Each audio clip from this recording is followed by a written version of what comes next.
Hey, what's up, comrades? We're on to Silverthorn, which is book 2 in the Rift War cycle.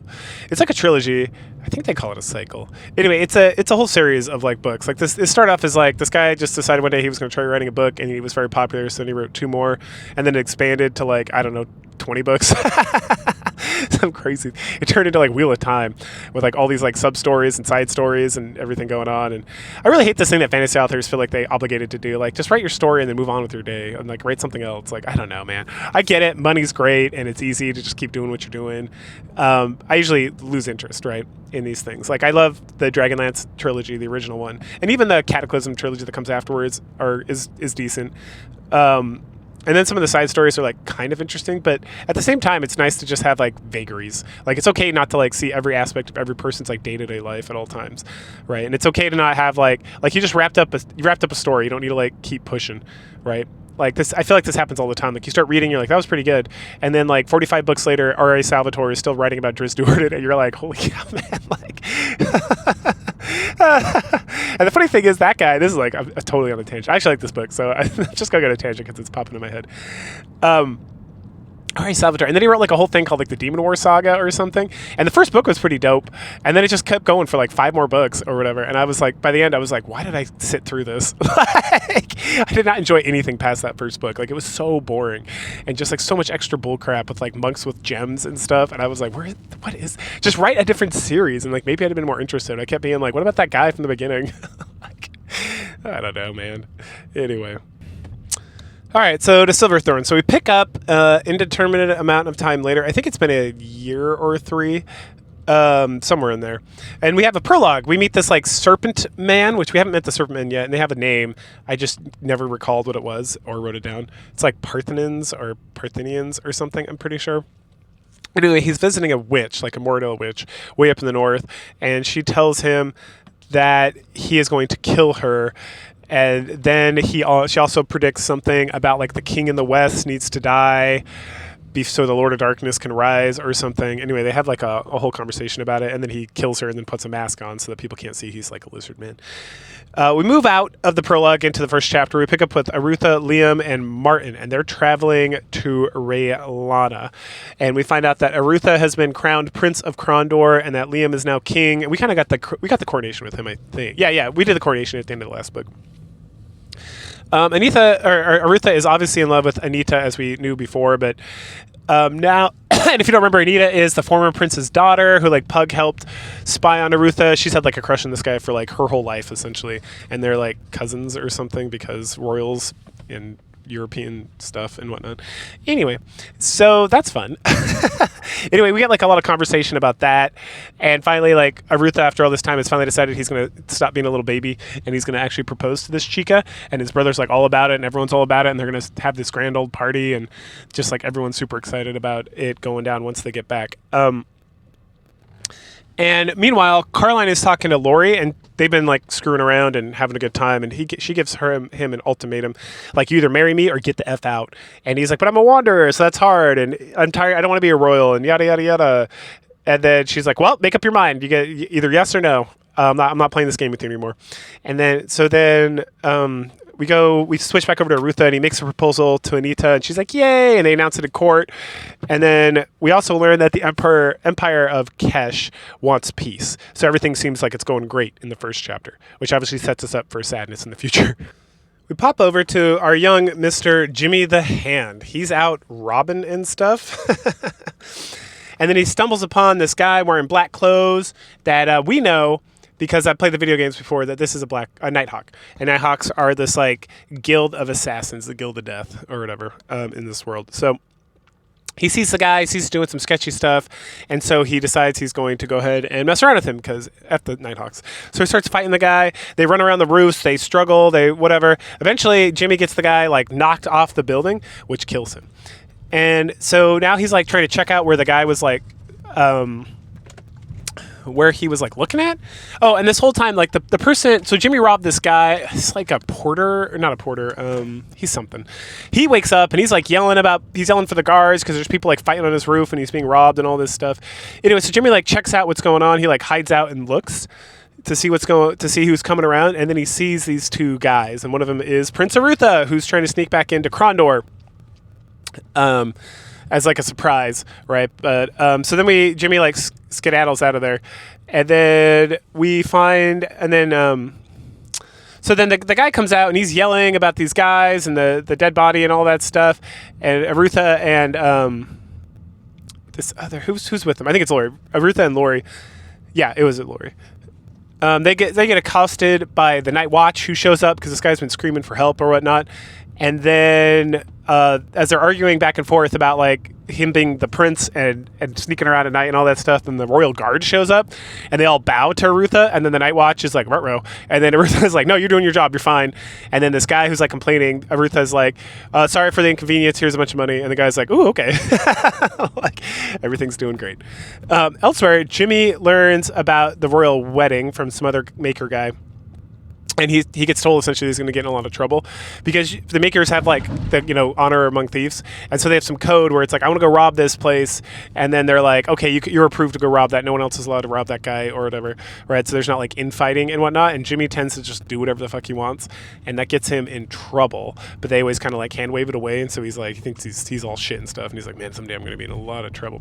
Anyway, so then this guy Laughing Jack, I think, sends him on a mission like immediately, and it's to go rob some presents that are from the Keshians to the prince for this like wedding that's going on. And he's like, that's weird, like it's gotta happen tonight, it's like an hour before dawn. And he's like, yes, get going. And he's like, okay, well, I'm pretty low on the totem pole, I guess if that's what this upright man or everybody wants, I guess that's what I'm gonna do. So he heads over there and he immediately gets ambushed by this guy and someone else with a crossbow. So he wrestles around with this guy. Laughing Jack here gets like a crossbow bolt right in his gut. It kills him, and then Jimmy's able to like kill the other guy barely. He then is like, well, while I'm here, and robs them both. And while he's robbing them, he finds this like dark medallion. So later on, he breaks into the castle because he feels like he needs to talk to Arutha because of all this shit that's going down. And in reality, he's like in a lot of trouble with the makers because their policy is like, hey, if something happens, you need to come to report to us.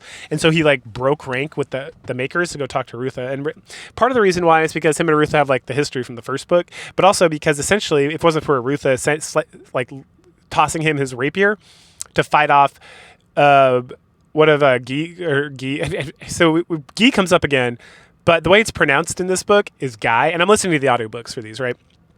And I was like, that's totally different, right? And so I Google it, or I didn't Google it. I asked ChatGPT, and it's Guy. So it's never been Black Guy, it's Black Guy, which is like a semi-common British name, I guess. Anyway, okay, that comes up later.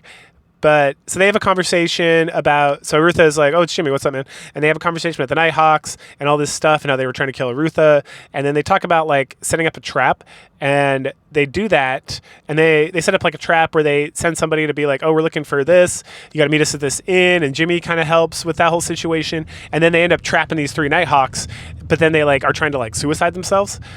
So which makes it kind of hard to interrogate them. And then, and also like if they have like a minor wound, they have some sort of mental training where they can like force themselves to like die from like a minor wound or something like that. Anyway, they got poison rings they can use on themselves.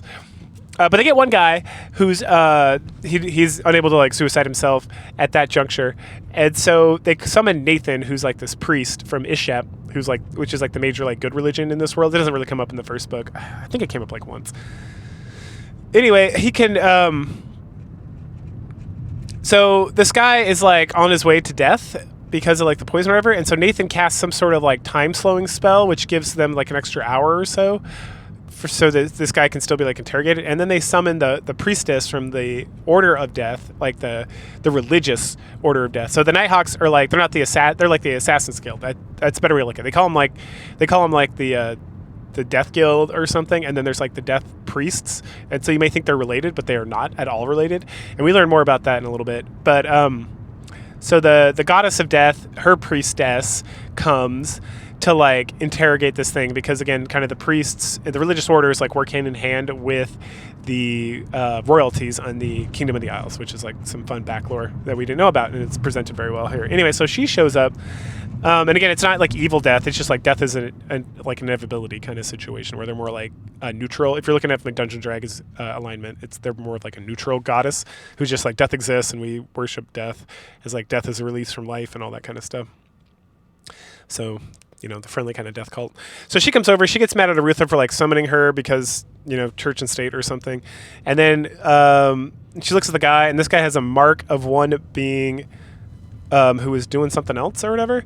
Okay. So the reason they summon her is because this guy has like a mark saying he's part of like the Temple of Death, and then she comes and she's like really mad that this guy's being like done to whatever because he's like a priest of their order, and then she like looks and he has a mark of like somebody who is like not a priest of the order but like something else, and then she recognizes something, and then she gets mad because he like deceived the temple by being like duplicitous about his like thing and all that stuff, and then so she uses some death magic, and the guy resists it and then dies. And so then she uses stronger death magic to like kind of bring him back so they can question him. And then he comes back, but then he turns from like a human to a Moradel, which is like the dark elves, like the drow. And then he starts attacking everybody. He's super strong because he's like a geist at this point. Like he's like an undead creature. Ooh, this traffic's awful looking. Holy shit. So it takes a whole bunch of the temple guards and the priests, and finally Nathan has to use some like holy magic, and he like fucks up the priestess of death, and she ends up like dying shortly thereafter. And we learned from Nathan that at this point we learned that like all the gods are like frenemies, like they all hang out, and like there's like one god above all, and then all these other gods are just kind of like they play like it's like the Keshian, or not the Keshian, it's like the Suani thing where it's like they just play like the Game of Thrones essentially. They all like share temples, and they like share orders, and they all kind of work together for like the greater good of like all mankind in this world, because there's like outside forces they have to contend with, but like they allow like there's a little bit of infighting just because it helps with like the mystique of the religion, as well as like what the lower order of the religions. But all the heads of the order, like Nathan and like this priest of the death, they're like on very friendly terms, and they're like are all working together. But there's a difference between like the magic of death, which is kind of like darker magic, and the magic of like light. So it's like you can't fight death. You can't fight evil with evil, essentially, is kind of how to look at it. It's not that, but again, not that the death cult or the death priest goddess is evil, but you can't fight like dark magic with dark magic. You have to fight it with light magic, and like vice versa, because it doesn't have the same thing. So that's why he's able to do it. Let's do it. I cover all this stuff. Oh, and then Nathan mentions that the feeling he got from this creature, it was not even like, had nothing to do with any of the gods, right? That it was like outside the gods, and that this creature like hates all the gods and hates everything. Like it's like a vile darkness or whatever. And so Arutha's taken this into consideration, and then takes James to the mockers to get information from the upright man. So he goes and he gets the help which he needs, which is they're going to help him discover where the Nighthawk order is stationed in the town, so that they can go like destroy it completely, but it's going to cost him and like 10,000 sovereigns or whatever. And then they're like, oh, James also, we need James because he has like the mark of death on him because he betrayed like the covenant of the mockers, or he like broke trust or something. Broke faith, that's what they call it. And Sarutha's like, well, how much would it cost for me to buy him from you as like a squire or something? And they're like 10,000 crowns. And he's like, fuck, that's like a lot. Like now it's like 20,000 crowns, right? And he's like, all right, fine, I can make that happen. And then like the guy he's negotiating with starts being like, something we essentially learned, like it's not told directly, but it's like hinted at very strongly, that the upright man has a lot of like bastards essentially, and Jimmy's one of them, and Jimmy's one of his favorite bastards, and that's why he was able to like get away with so much before. And that if there's something that if the prince could find it in his heart to make, he would appreciate for like in his heart if the prince could, this is where so he's going to free James, but then the guy is like, kind of hints at the like, if the upright man would really appreciate if Jimmy could have like a better lot in life instead of just being like a poor beggar. So maybe if he could be like a squire for the prince or something like that, that would be great. And then Arutha finally like starts catching on, and he's like, all right, yeah, I can make that happen. But just so the upright man know, just so you guys know, it usually costs about 20,000 like sovereigns to for squire training and all that stuff. And normally with a squire, like the nobleman who puts their son into like squire training provides that amount of money to whoever's going to like train them or whatnot to take for their upkeep and everything. Oh no, there's usually a price to pay, and then the man's like, how much is it? And Ruth is like 20,000 crowns, and the guy's like, deal. So the whole thing was just some like crazy back and forth. Like it was pretty funny. It was pretty well written. It was like enjoyable to read, and I was like, this is so funny. So then later on, James is at the castle, and he's trying to figure out what's going on. When a guy comes in, and he's like, hey, you're a squire. And he's like, yep, I guess I am. And he's like, what does that mean? And yeah. And so it's like, you get these lands, but the prince is going to take care of them for now. You're going to be under the prince. So it's very much just like Pug when he saved Carline. He gets all this stuff, he gets all these rights and all this stuff, and he's like, that's dope as shit. And then Rutha comes in and states that he has the info from the Mockers already. Like, they got it like real fucking fast. So clearly they just had it lying around. And then Jimmy kind of explains a little bit more to Arutha and to us as the readers about how the Mockers operate and about how they're going to they want the Nighthawks fucking gone because they're interfering with their business. And what the Mockers really want, as was stated in the previous book, is stability, because, they just want to rob from the rich and keep it to themselves. But they're they don't do anything too crazy. There's going to be thieves and scoundrels. Essentially it's there's going to be the mafia. So you might as well have the mafia that you can work with and not the crazy chaotic mafia, right? So the Cosa Nostra, in a lot of places in this country, they were just kind of left alone because they didn't stir up too much trouble, right? And then you got some Puritans who got super mad and caused all this sorts of chaos and nonsense, and now we have a police state. Anyway, so the moral of the story is just let the mobsters, let the good mobsters just do their thing, right? Let them just be kind of low level kind of thugs and just kind of doing their own thing and police themselves. And if you do, then things are going to be a lot better. Okay. So Arutha and crew, they take some men secretly to the Nighthawk hideout. It's in the sewers beneath this very popular brothel. So he comes up with this excellent plan. It's perfectly executed. They just destroy them completely. But then all these creatures, all the people here, or a lot of the Nighthawks, just like the Moradel before, they come back to life as it's undead monsters, essentially, who are can't be defeated, right? They're fight, and they just keep doing it. And every time they knock them down, they resurrect and they start fighting, and they just, and so they're fuck. So we start to flee, and then Jimmy pulls out some Greek fire shit. It just lights the whole place, the whole underground and then upstairs on fire. And it's holy shit. And so everyone's trying to get out of there and protect the prince and all this stuff. And they're watching the whole building's burning up, and these undead creatures are burning up, and the whole thing collapses on itself. And it's holy shit. Later on, Jimmy is in some lessons, and there's with all the other squires about being a nobleman and about chivalry and all that shit. And then there's some bully who thinks he's hot shit, and Jimmy takes care of him real good. And then we meet Locklear. Hey, it's Locklear. He's one of the main characters from Betrayal at Krondor. Much older at that point, because that game takes place 10 years after the next book, after this one. But we get to meet him, and Jimmy and him start kind of developing a friendship as squires who don't like that asshole other guy. We then watch the King's Procession in, then the Keshian Empire, the ambassador, then Kasumi and his crew. And we learn more and more about them, kind of if you just watch my last review about most of the stuff. So the Keshians, just to kind of catch people up, because they're really not a factor in the first book, besides we just get a brief overview. They're a huge kind of caliphate empire that exists to I think it's to the west. It could be to the east. I don't remember exactly. Anyway, they used to rule the Isles here, and then when they got into fight with their version of the Mamelukes, or the Mamelukes, the kingdom rose up, and now they're a powerful nation. And then Keshians and the kingdom have had issues in the past, but they're trying to make amends and be at peace, especially after the Suani invasion stuff. Oh yeah, well, while this is all going on, Jimmy thinks he sees Laughing Jack, and if you remember, Laughing Jack is supposed to be dead because he literally got pushed off a building. Or no, he got a crossbow bolt in his chest, which supposedly killed him. And so it's what's that motherfucker doing here? Why is he still around? I don't know. And that makes him very concerned. So then we have a big meeting. Arutha speaks with a bunch of guys about the Nighthawk issue. They make plans about what they're going to do going forward and how they're going to try to take care of this whole thing. And they talk about using Kasumi and his Suani warriors because, well, one, so the Nighthawks can pretend to be people, right? Or this whatever's going on with these evil guys, but the Suani are so different looking because they're Japanesey, I think, that it's impossible to pretend to be them necessarily. And also they're extremely loyal, so they're not going to be bought off or anything because they have an extreme warrior culture.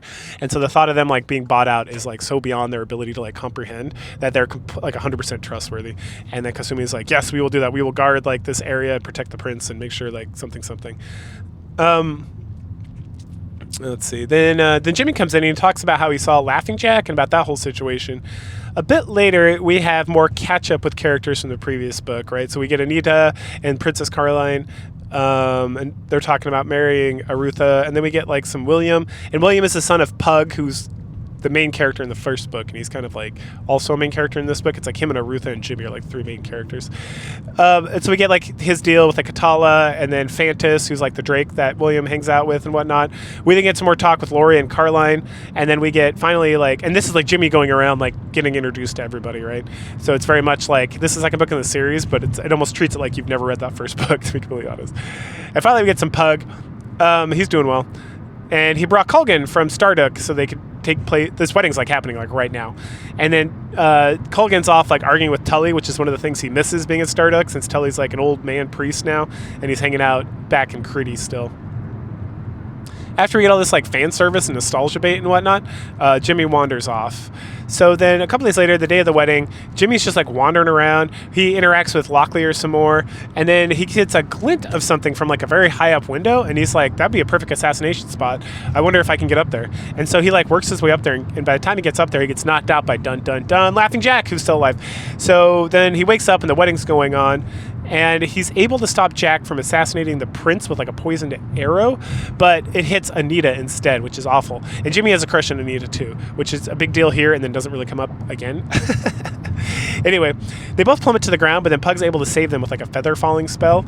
So later on in the dungeons, we learn that Anita is alive thanks to the priest, but that she's been poisoned. So they got to figure out what the poison is so they can get an antidote for it, because the priests aren't able to like cure it with their magic. So they interrogate Laughing Jack. We learn so now, not just we, but these guys learn about the Lizard Man from the prologue, how he's super evil, how he likes to eat babies and stuff, and how he like gets all these people to start pacts with like some dark god or whatever, which causes them to be owned by them. And Jack is like, I just want to die, but I don't want to die because he owns my soul and all this stuff. Let's see. So he had to dedicate himself. And then the priest who's here, Nathan, mentions that the whole thing was like a trick, and that he didn't actually, he wasn't actually in like a hell. The guy just had him in like a mind prison or whatever. So he tricked him into like swearing his oaths or whatever. There are like three. Yeah. Oh, and Tully's here, and then the new death priest, because the old death priest, the lady priestess, she died from the attack from the Mortaril undead guy. So we have the new death priest, we have Nathan, and we have Tully, and they're all kind of like working together to try to figure out how to help Anita and try to like interrogate this guy and whatnot. And so they work together, and they eventually get like Jack to give like a bedside confession, because he doesn't know about the poison. He was just like given an error or whatnot. But he did mention, like, someone said something, he overheard someone say something about Silverthorn, and no one's ever heard that, but it's apparently some sort of, like, poison plant or whatever. So he gives a bedside confession, and his soul is freed, and he gets to just die and go to heaven or whatever. So they decide they need to go to Sroth. I think it's Sroth. Which is like this great library monastery thing, which that has like all the information in the whole world or something. It's like the greatest source of knowledge in this world, so they got to head over there. So at that point, Anita doesn't have a lot of time, and it's going to take a minute to like get over there and get back. So Pug and Nathan combine forces. So Nathan uses his like time slowing magic, right? But it's not going to do that much. And then Pug uses like some actual magic, his like higher path magic, to create like a Sleeping Beauty kind of situation where like Anita is essentially frozen in time, and as long as no one goes into like that room, the time spell will like maintain itself. And so they essentially have like unlimited time. A bit later, all the brothers are chit-chatting, so Martin, Liam, and Arutha. They have a very loud argument about Arutha and Martin going to Soth. We'll just call it Soth. I think that's what it is. But and then Liam orders his men to make sure that they don't go anywhere. Afterwards, the Keshan emissary meets up with Arutha. He's like, hey, I don't really make negotiations right now, because part of negotiating with people is like the fun of negotiating, and you're in such a bad state, I would just take advantage of you and get everything that I wanted. So I'm going to go hang out with my Keshan people if you'll be so kind as to let me out of the palace, because the whole thing's like locked down because of the assassination attempt and one stuff. And so they decide that's fine, that the diplomat personally is going to account for every single person walking out, and then they're going to go somewhere else, and then when they get back, they can work on this negotiation stuff. And so that's like a fun conversation that they have. Later on, Carline catches Laurie getting ready to like sneak out with Arutha to go to Soth, and she berates him again. And then he's like, nah, baby, I was thinking I do want to marry you. And then she's like, well, you wait here. And so she goes and gets the king, her brother Liam, and then gets Father Tully, who's like a priest, and makes him like announce again, so that the king can officially announce officially be like, they are betrothed. And being betrothed, like back in the day, is like you are getting the fuck married. Like that is not gonna, you do not like annul a betrothal back in the day, right? Like if you ever played Crusader Kings, you know what we're talking about. Like fucking wars are started over this kind of shit. And then she's like, all right, I'm satisfied now. We'll get married when you get back, because we don't want to get married right now, because obviously the whole thing with Anita that happened like yesterday. Anyway, but they're not too sad to not fuck before Laurie takes off. But of course the king and the priest leave. Anyway, at that point they fuck, and then they lie around and fuck again, and then Laurie's like, shit, I gotta go meet with Arutha, I'll talk to you later, baby. And so he goes off and he meets up with Jimmy, or with Arutha, and they ride out, and then they get all sorts of like machinate. Oh, and then Jimmy's like, I'm coming too, and Arutha's like, no, you're not, you're staying here. And he's like, you can't stop me. And Laurie's like shrugs, and it's like, I don't think we can. And Arutha's like, Jesus Christ, fine, you can come. So then there's all sorts of like shenanigans they kind of get into, and we learn about the whole thing. The whole thing was like, Liam's like, you need to go take care of this. Let's make it a big deal so it doesn't look like I let you just like wander out of here, right? We're gonna make it so like you were locked up, and then we're gonna have like, you're gonna leave by like the south gate, and then there's gonna be like another group that looks just like you leaving from like the north gate and like the east gate, and then we're gonna have people dressed up like you pretending to be like in the palace so no one suspects you're even gone. And there's like all sorts of like plans on plans, if you will, like from Dune. And the king's just gonna like hang out here and like run things till he gets back. Meanwhile, we find out that Pug and Colgan are going to head over to Macros' island to see if they can look up anything about this Silverthorn as well. So it's like a combined effort. So Arutha and company, they ride to the south. And on the way, they find out that some black riders are following them, and that they're part of these like they're Mordril, and they're part of this like evil pact or whatever, because they got like the dark magic and whatnot. So they fight them on like a bridge, and then they beat them, and then they run and they fight again, and then Jimmy burns them with some more of this like fire shit. Oh no, sorry, this is where he uses the Greek fire stuff. He has like these special fire potions or something. Back in the inn, he just like started a fire, like a regular fire. Okay. And so they push hard, but the pursuit continues. And then right as they're getting to Soth, this like blinding white light envelops everything and like drives the creatures out of there. And they look up and they're like, "Holy cow! This monastery is actually a gigantic like fortress up on like a mountain. Like it's like an impossible to like siege kind of situation." So they head inside, and there they meet the guy who's like the guardian of the gate. He's the guy who casts like the anti-evil spell and casts those guys out, and it was his magic. They then learn that this place they get taken to like, it's a huge repository, and then everyone kind of like comforts each other from like the flight, and Arutha with Anita and all that stuff, and then they start just like joking around and telling some like wacky stories and whatnot. And then Jimmy learns more about Pug and his whole situation, in case you forgot from the last book. And then the abbot shows up, and he brings some dire news about Arutha. He talks about how the snake people have a prophecy about some evil returning when the king of the west is like slain. So Arutha, obviously. Also, something is being harbored in the north by the Mordril, because they live like way up to the north. And that's where like Kasumi and his band was. And there's also like barbarians like in the way, so they have a good defense, but something's going on up there. There's some guys doing something. So that, they're eventually going to have to go like figure that out, take care of that, maybe after this Anita thing is taken care of. They also meet a paladin who used to be a lord, Eastern lord under Roderick, but after the wars with Suwani and everything, and him being like outcast or whatever, that he decided to be a warrior over here instead, and he's got a super sweet ass like hammer and all this stuff. And Roderick, if you have forgotten, is the king right before. He's the one who's the cousin of Liam and Arutha, who died and then handed over the kingship to Liam. All right. So as they're kind of like wrapping up all this catch up and whatnot, they see a falling star in the sky, and they're like, "Oh, that's interesting." And then someone's like, "Oh, that's a blue flame. We're under attack." And so the attack is some like crazy 7-eye spell thing. And so this guy who's like, he's like maintaining the barrier, and so the spell eventually like breaks through the barrier. And then Mika steps up. Oh, Mika's the paladin guy, and he has his magic hammer, and he keeps like tossing it and destroying the eyes, and then it'll like strike at him, and he like defends with like the hammer's power and all this stuff, and eventually just beats the shit out of the eyes and drives them back. And then afterwards, this like terrible monster shows up. It's like not a chameleon. What's it called? A chimera. It's got the face of Anita and like evil wings that are super big, and it's got this big body and like claws. And there's like a face in the middle and all this stuff. And so it's like horrifying. And so Mika's fighting it and fighting and fighting. Eventually, he gets tossed aside, and then Arutha's guard master, Gul'dan, like rolls. Yeah, I think it's Gul'dan. He like rolls up, like the Warcraft villain, right? So he rolls up and he starts fighting, but he doesn't have a magic weapon, so he's not doing too well at all. And then while that's going on, Jimmy is like, hey, the hammer's just lying there. So he sneaks over, grabs the hammer, and like gets prepared for like a sneak attack against the monster. And then once Gul'dan gets like knocked back, the monster comes for Arutha, who's like hiding inside like a doorway. And so the thing's like trying to break through the door and all this stuff.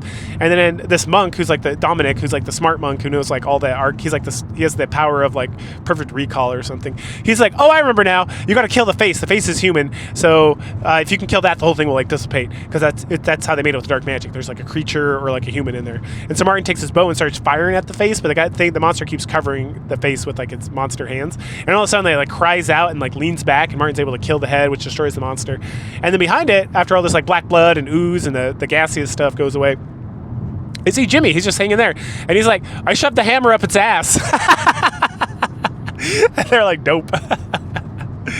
That's a reward. It's like, what do you want as a reward? And Jimmy's like, I want to be Duke of Krondor. So there's the prince who resides in Krondor, but there's also a Duke of Krondor. And then Arutha's like, hell no. And then they talk to the back about the Silverthorn. And he mentions that he's done some research and he couldn't find anything about Silverthorn, but he found something that is very silver looking, like an herb that the elves and Elvander know about that they used in the past. So our next stop on this magical journey is to head over to the elves to talk to them more about what's going on with that. So Arutha gets a medallion, and it's a very sacred medallion of like Ishop, who's the person in charge of this monastery. He's like the god of light or whatever. And this thing was designed, and it makes it so, because they talk about how like the reason they're able to track you is because they're scrying you, right? So they're able to like use like a scrying pool and look in there and see where he's at and whatnot, so they can track his movements. But this thing will protect you from scrying, and also protects you from magical attacks from like dark magic. And so as long as Arutha has this, they're gonna have to track him down like the old-fashioned way, which is like hunting and stuff. And so they give that to him, and then he sends a party back with like Gul'dan to Krondor. And then Dominic wants to go as well, because he wants to head over to Starduck, because he wants to meet up with Pug and Colgan and see what's going on there, and just kind of get a look at their library, because it's got a lot of stuff from like Macros and whatnot. We then learned a little bit about the Serpent People and how they seem to be serving this guy Murmandamus, I think is how you pronounce it. It's super crazy looking. I mean, it's sounding right, I guess. I wrote down like Mumandas.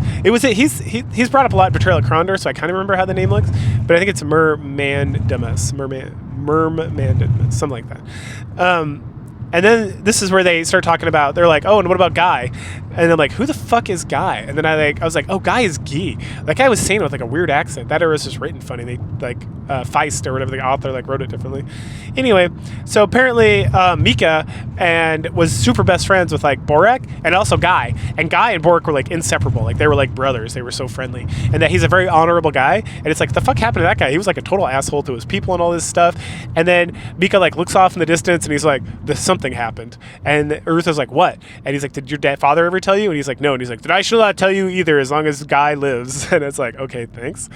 They apparently swore some like secret oath or whatever that they would never talk about it. And okay, maybe it'll come up later. We'll see. Jimmy also gets told he's going back to Krondor, so of course he doesn't. He goes with Arutha some more.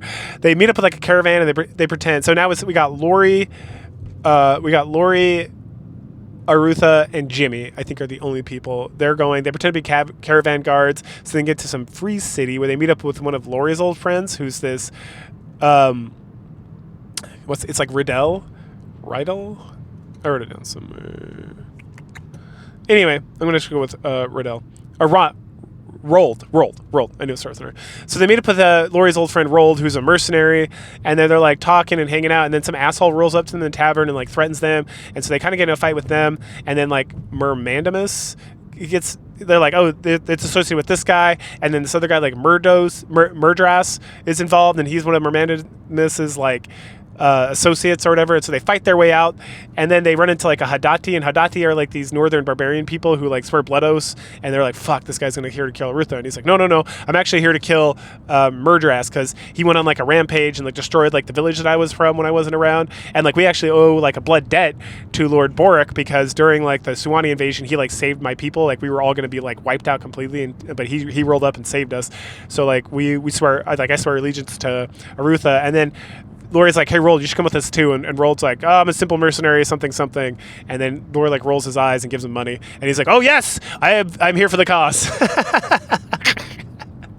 So the party's grown to 5. Yeah, 5.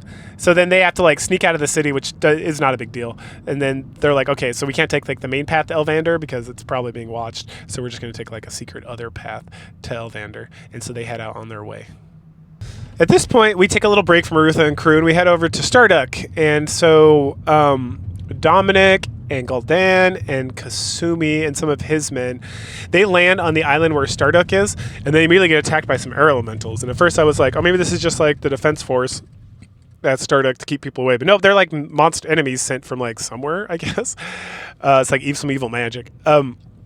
And so they're fighting them, and one of Kasumi's men are getting beat up pretty good. Don't worry, they're just red shirts. And one of his men like grabs elemental, and because there's like a connection to the ground, he like destroys the air elemental because they can't be touching the ground or whatever. Anyway, so Pug rolls up to save the day, and he just fucks up these animals like real hard, like just destroys the shit out of them. He then takes them to the academy where they eat and chat with like Katala and William and Colgan, and they're all having like a very nice, calm, like relaxing evening together. And then Pug starts asking about Arutha and the questions and issues that they have. And so they summon a girl named Ganima and her caretaker / grandpa, Rogan, who's like an old wizard. And he tells some fun story about how like she was seen as like a witch because she can only speak through like telepathy. She can speak like words, but she could speak through telepathy. And, you know, she for a long time couldn't like speak.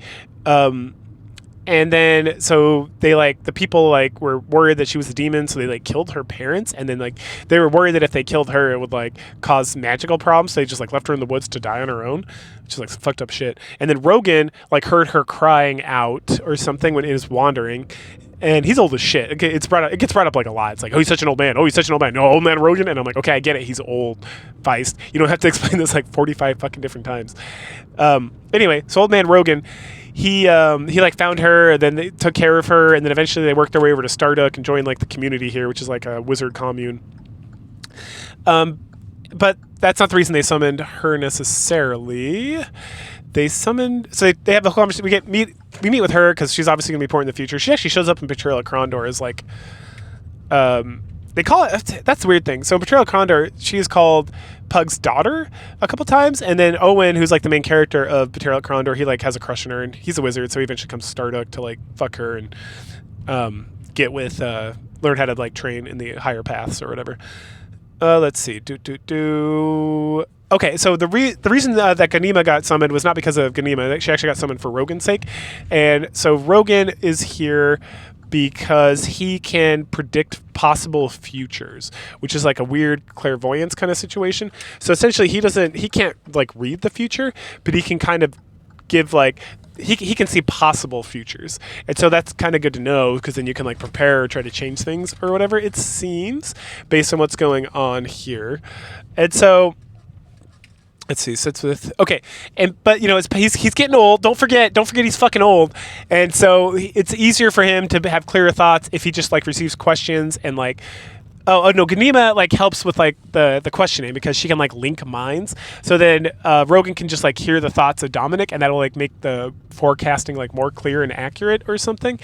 And so then Ganima like ties them together, and then Rogan starts like predicting this crazy future. There's like evil monsters. There's Mermandamus, leading like dark creatures, and he's being like protected or led on by like the serpent creature. And then there's like this dark presence, and then the dark presence like looks up at Dominic and is like, you, and says some crazy shit, and then he loses his mind. And the Ganima, who's like tied into this whole thing, she screams out and she sends like a telepathic blast to like everybody, and everybody's like in a problem, and she passes out. And Rogan, and then we get like later on, Rogan's okay, he just needs like a lot of rest. And then we get a short time with like Gul'dan, I think it was Gul'dan, talking to Ganima and William, and then she says something about Fantas and how William and Fantas can like speak to each other. Oh no, I think it was Colgan. Colgan was the one who was having this conversation. And Colgan's like, "What?" And it's like, "Yeah, William talks to animals." And he's like, "Hey, boy, come here." And William's like, "What's up?" And it's like, you can talk to Fantas." And he's like, "Yeah." And then Colgan's like, "That makes sense. That makes so much sense why they were like connected immediately. Like, as soon as they met, they were like best friends." And then we also learned that he can he can understand and speak to like all animals, but most animals just talk about like fucking, pooping, or like eating, which because they're animals, right? Which is good because there's a whole section where Pug is concerned that William is not going to like inherit any magical capabilities, but he clearly has some very strong magic here. And it's sad in that in Return to Krondor, which will come out later, you can play as William as like one of the main characters, and he never uses this ability at all. So he just like fights things with a sword, and I'm like, that's disappointing. Oh well, probably in the books that the books that are based on the games, or that Feist rewrote the stories of the games, it comes up, I would assume, unless it disappears in like the next book or whatever. And then it's revealed that Ganima reveals that because she was like connected to this whole thing, that she saw the vision as well, and that she can share that vision using part of her telepathic magic with everybody. So she shares it. It's super dark. At the end of it, Suwani, so Kasumi, Katala, and Pug are like super concerned because the darkness was speaking a language that no one else could understand, but it was like an ancient Suwani. So Kasumi knew it because he was a noble. Katala knows it because she was a noble, and then Pug knows it because he studied at the assembly, right? And so it's something about how the darkness. This darkness seems to be the adversary that the Suwani, like all the wizards, had the vision of from the first book, and it's some creature that like drove the Suwani from their home world to the world that they're at now, which is the other world, and that it's trying to come here, and it's some evil, super powerful force, and so then, and it said to Rogan that it was coming, and it was coming to do this to these people in this land. And so that's some scary shit. So Arutha and company, they're like getting right up to Elvander, and they meet some like rat people. I don't recall what they were called because I was not paying that much attention. Anyway, they moved here from up north because shit's going crazy, and there's something about corruption or something. Like they kind of live closer to like the Moradel, because the Moradel and the Elvander, there's like a warren or like a passageway that kind of connects the two that's like guarded with magic or whatnot. But I guess it's become too much because these guys are like, oh, we're done with this shit. And then the elves show up to lead them over, and they're like, oh, we met your little friends over here. And they're like, oh yeah, they're cool as shit. They have good times all around. They then talk about Mermandimus, and how he's like an evil creature. He's not just like a Mordrill, he's like something more dark and evil. And they talk about how the Mordrill had given up their morality to serve him, and how he is a servant of like the darkness. We meet Thomas again, and we meet Thomas's son, or Thomas. It's really Thomas. I don't know why I say Thomas. Because it's spelled Tomos, I think, in like the game, at least. So we meet Thomas, and like when I was playing Betrayal at Krondor, which I started before listening to his audiobooks, I was like, Thomas! Anyway, Thomas, as it said by the audiobook guys. We meet his son. Oh, there's something weird about him, something unusual, but you know, whatever. It's all good for now. We don't really get too much more of that. We meet the queen again, and Kaelin, the prince, the heir to the throne, and all that stuff. And then we learn about Silverthorn, and we learn that it's grown by a lake named Morlin. They then talk about Mermandimus, how since he cannot sense Arutha now, he's getting more and more sneaky about trying to guard the Silverthorn, because he is, obviously that's like where he's going to go since his wife got poisoned. So there's going to be a bunch of guys, and then they talk about Murad, the giant mute guy. Yeah, at some point someone mentioned that he was mute. The guy that, the Hadati, what was his name? Burrow? I think it's Burrow. Hold on, I got it written down here somewhere.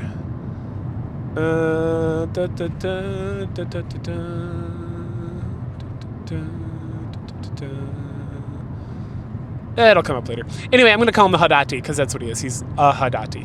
I called him Hadati earlier because I thought that was his name, but then I actually catch his name. It's like Burrow or something. I don't know. Anyway. Murad's the one who destroyed the Hadati's like home, and he's the one he wants to kill. So most likely Murad, who's like the chief general for Mermandimus, fucking Jesus, and some of his men. So they can set up a trap and catch him up there. And then there's a lot of talk about how the Mordrill are not like a united people. Like the elves of Elvendar are super united, but the Mordrill, there's like the northern clans and the mountain clans and like the forest clans, and there's constantly like fighting with each other and bickering, and they have like different loyalties and different cultures and stuff. And so there's like a whole bunch of these like different guys, and so it's like some of them are probably following Mermandamus, some of them might just be following because it's like something to do, some of them are probably part of this whole prophecy thing. I mean, we learned that like, you know, they're like any other people. They gotta like fucking tend to their farms and like watch out for their families and stuff. Like they're evil, but they're not like comically evil, right? Mermandamus is comically evil. He is like super evil, but like generally the Mordrill are like they're not evil. They're just like a opposing culture that dislikes the humans and especially the elves because of the whole like Kinslayer Wars or whatever they call it in this universe. And then they talk about like the prophecy, and that if he can't get like the prophecy fulfilled soon-ish, so within the next year or so, then the Mordrill are going to rebel and overthrow him because that's their way, right? Because they're kind of like barbaric in that regard. Arutha finally questions abandoning his duties after all this time traveling around. And Martin's like, nah, bro, you're good.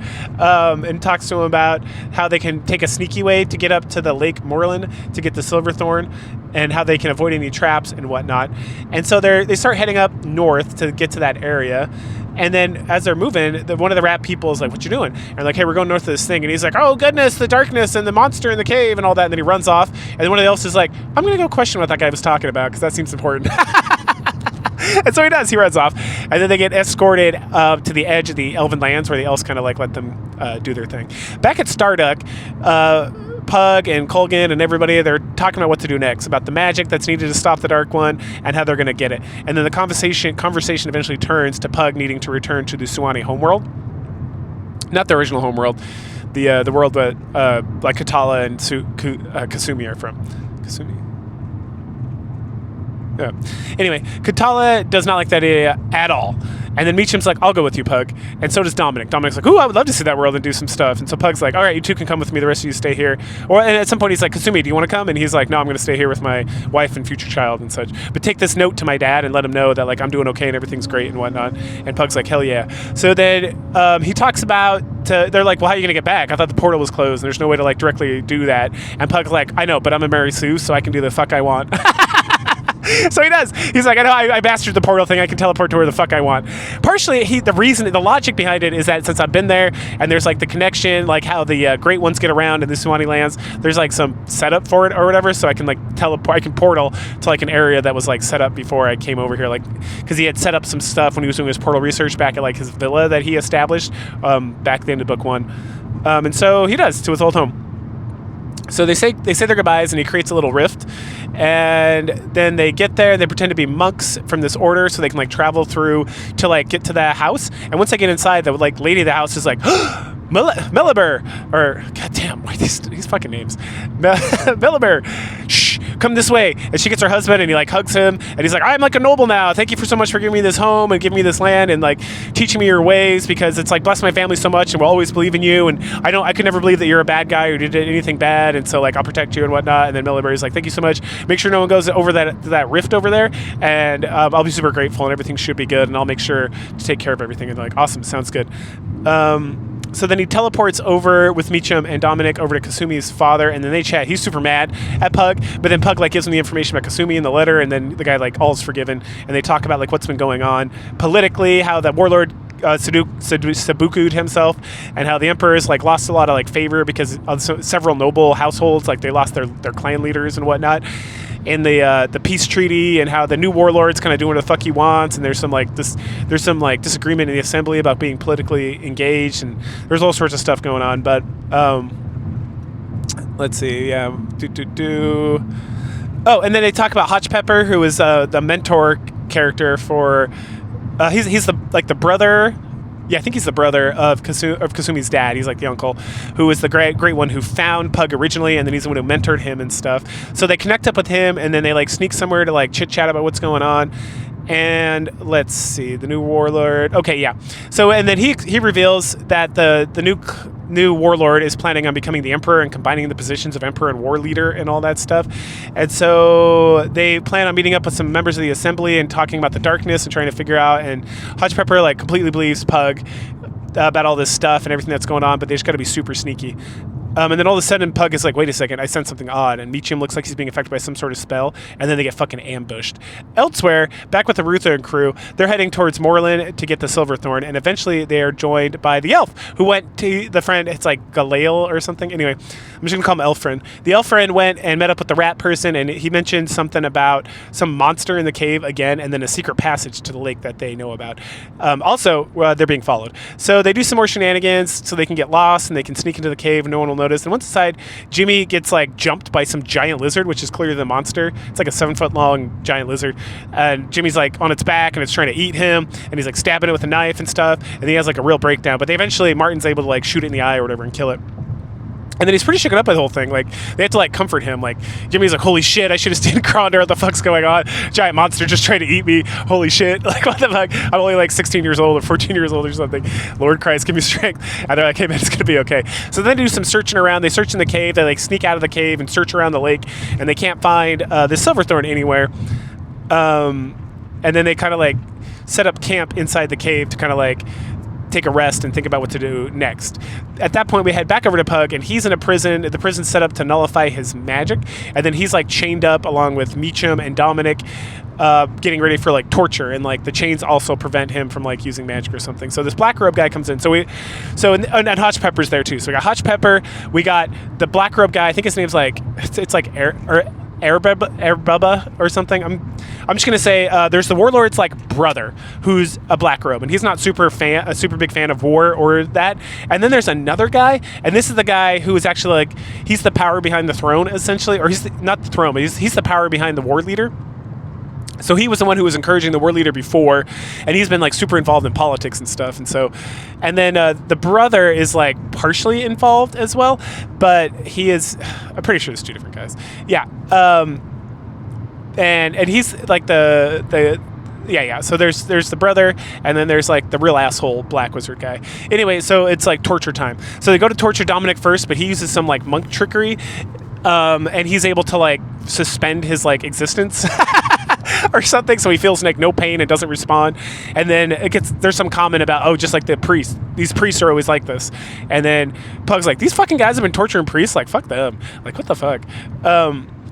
Let's see. And so then they go to do Meacham, and Meacham just like badasses his way through the torture, where he just doesn't say anything, and they torture him real good, and he doesn't say shit, and he just like grunts a little bit, and like, fuck it, get this Pug guy. And so they start torturing Pug, and then Pug is like losing it, and then he starts like tapping into the lesser path. So there's the high upper path and the lower path, right?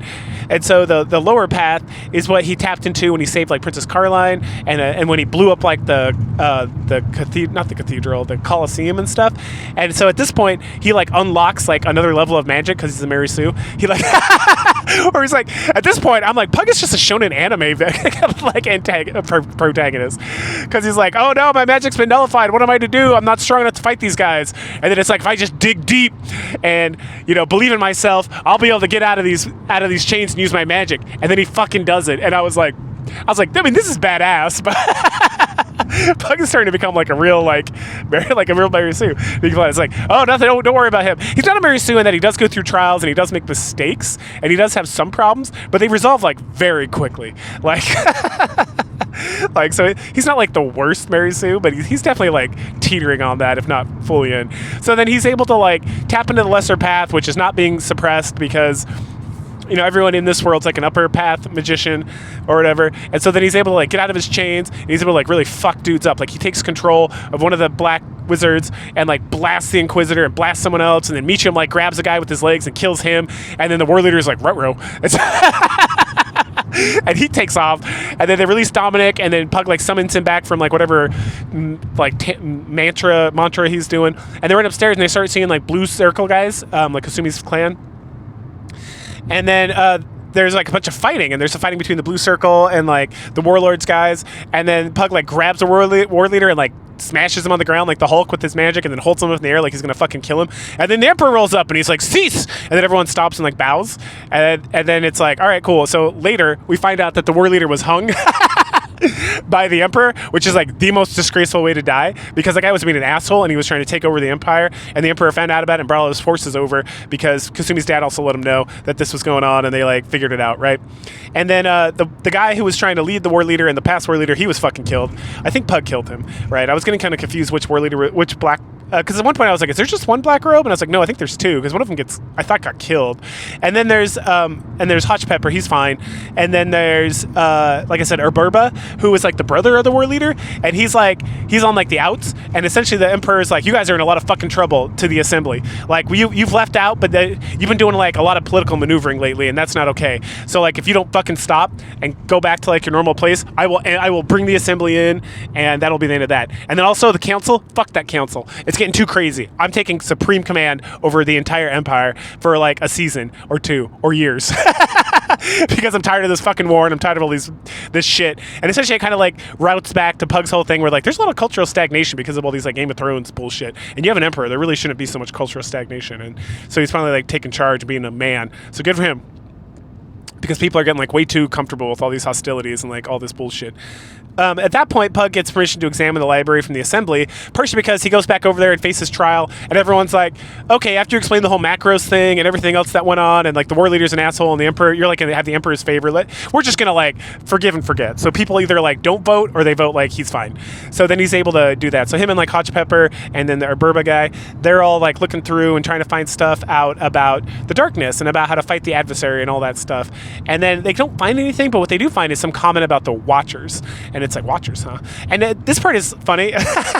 This is like, okay, let's take a pause for me describing the plot of the book or the story of the book and discussing that. I am literally watching this show called The Highlander. If you're not following along, it's going to be like, I think the videos are releasing like simultaneously with these, like every other week. And then the second season starts, and they're of Highlander, and there's immediately like a group that just watches the Immortals called the Watchers, and I'm like, man, I just fucking started season 2. And then there's Watchers, and there's Watchers in this.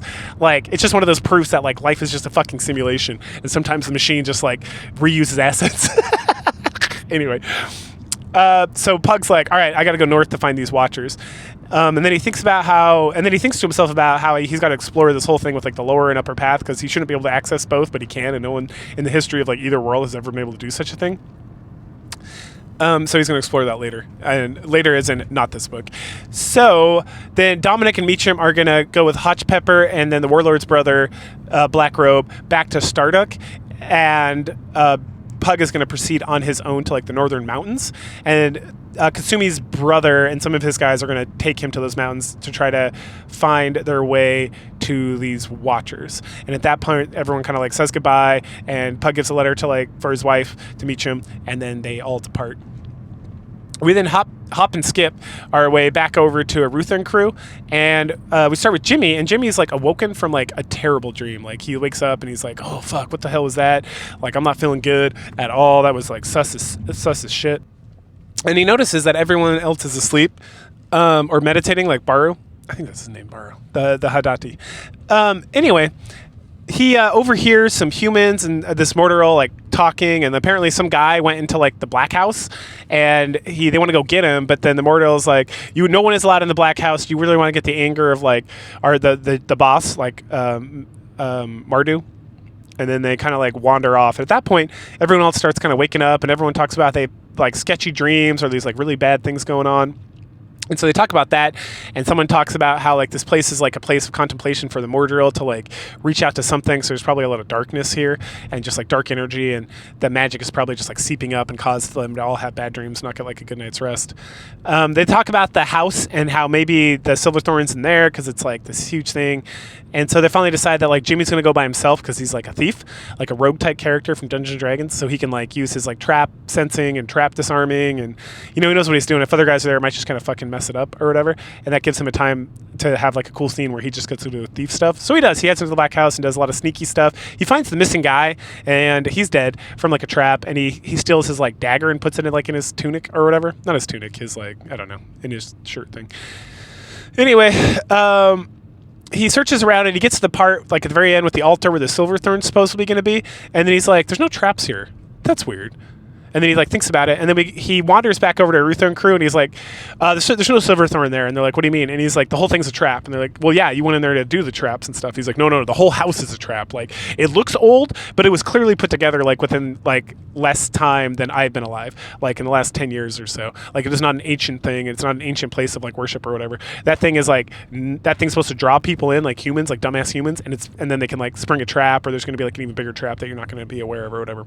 So then they talk about where the Silverthorn could be and how it's supposed to be like around the lake. And then I think Jimmy brings up the fact that it's been raining a lot this year, and how the lake probably has risen, and that the Silverthorn's probably like in the lake at this point. And they're like, oh, that's so genius. So then they go in there and they get into like the freezing cold water, because they're like, someone's at some points like, we're 7,000 feet up. And I was like, damn. That is cold as shit. That's like a mile and a half. So they find Jimmy finds some Silverthorn, and then he finds some more, and they get that, and they're like, all right, time to go. So they like very sneakily try to like get out of there, and they like knock out some mortar oil and set him up. They set him up so he looks like he's still awake doing his job. And then they're move, and they climb up this ledge thing. And while they're climbing up this ledge with a rope, Jimmy like slips, and then the dagger that he was carrying around in his fucking shirt that he got from that asshole just like slides right into him. And he's like, fuck. And so they get up and they like patch him up the best they can, but he's like hurting bad. He'll be okay. Don't worry about that. And so, but it's like, all right, cool, grab our horses, and we got to like escape as fast as we can back to Elven Lands before these guys realize what's going on and try to chase after us. So they make a break for it, and they run, but Jimmy's hurt, and then the horses can't make it that far because they're exhausted, and they're exhausted, so people are like running, and they lost a horse at one point, so like Martin runs, and then other guys run and whatnot, and eventually they get to a point where the horses are done, and like Martin does like a check, and he's like, man, they're like right behind us, and so they get into like a defensive position, and then the elf guy who's with them, he's like, I'm gonna go get the elves, and I'll take Jimmy, and like, Jimmy's like, no, I'll stay here, you go by yourself, you'll be much faster. So he goes, and then we have like a badass scene where they're like shooting dudes with arrows and like keeping them off for a little bit, and then Murdros comes rolling up.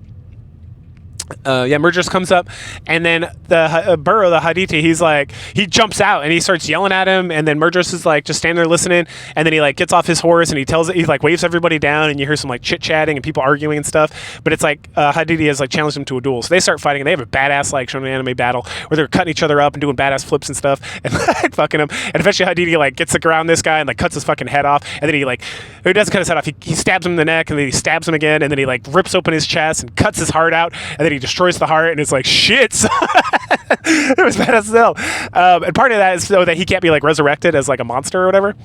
At that point, the rest of them are like, all right, well, some of them are, Hadidi like runs back to be with Arutha and the crew, and then someone like shoots him in the back with an arrow, and then some of them are like, fuck this, we're an honorable people despite being evil, like we're out, so they bounce out, and then some of their more drill start arguing with the humans, and then there's like, they start trying to advance on the Arutha's crew, but they're like shooting arrows and fighting the best so they can, and then at some point Martin shoots the head of the humans in like the neck, and then at that point without a leader, a lot of the humans are just like, all right, I'm done. And so they take off, and so then it ends up being like 20-5, which is like much better odds than like 50-5. That's what it was like at some point, I think.